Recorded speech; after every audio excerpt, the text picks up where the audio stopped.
Students learn at a different speeds and rates. One reason for their inefficiency in learning is that they set up psychological barriers to learning. They fear that they will be unable to perform, that they will be limited in their ability to learn, and so they fail. According to psychologists, we may be used Suggestopedia, also known as the Suggestopedia, is a method created by Georgy Lozanov. He is a Bulgarian doctor and a psychotherapist. Suggestopedia is derived from the word suggestion and pedagogy. It is often used loosely to refer similar accelerated learning approaches. In 1966, on the basis of his research findings, Lozanov proposed that his method could accelerate foreign language learning.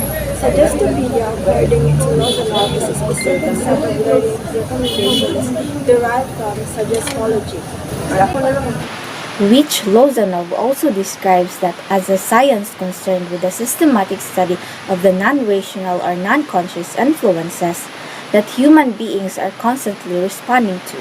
Suggestopedia tries to harness these influences and redirect them so as to optimize learning. Go. Suggestopedia. One of the humanistic approaches was developed in the 1970s by Lozanov. It is based on the idea that people, as they get older, inhibit their learning to conform to the social norms and in order to reactivate the capabilities they use as children. Teachers have used the powers of suggestion. Go. Suggestopedia stimulates the whole person and thus blocks, goes rapidly forward, gives creative solution, encourages relaxation, strengthens self-image, talks to all the senses, optimizes learning, propagates knowledge, enhances learning, dramatizes material, includes picture, music, and movement, and lastly addresses the whole person. Suggestopedia uses key elements of Suggestopedia. Some of the key elements of Suggestopedia include a rich sensory learning environment, a positive expectation of success in the use of varied range of methods such as dramatized text, music, active participation in songs and games. Suggestopedia adopts carefully structured approach, 4 main stages as follows. According to psychologists, we may be using 5 to 10% of our mental capacity. To have a better use of our reserve capacity, the limitations, barriers, and their fear of failures need to be disaggested.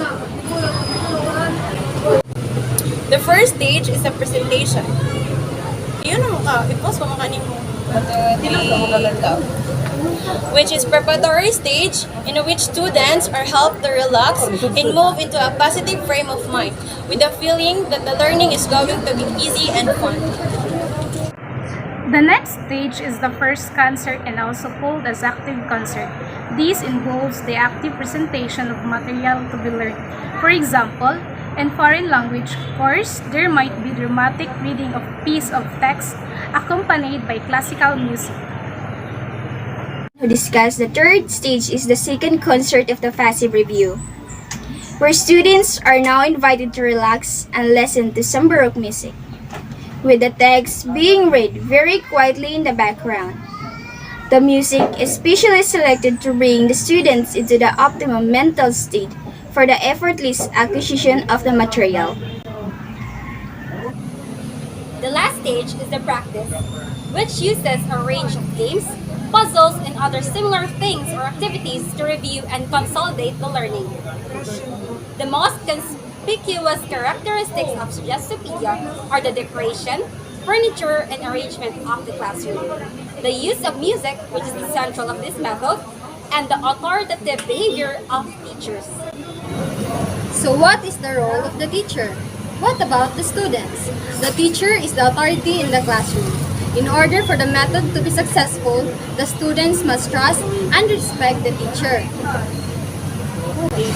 The student will retain information better from someone in whom they have since They will be more responsive to her suggesting their limitation and suggesting how easy it will be for them to succeed.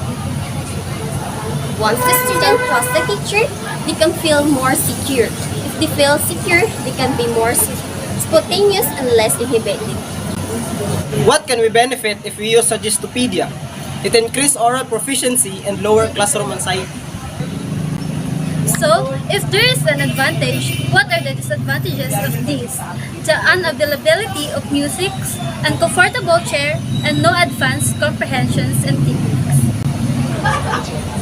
Suggestopedia is a method that aims to mitigate the psychological barriers of the student.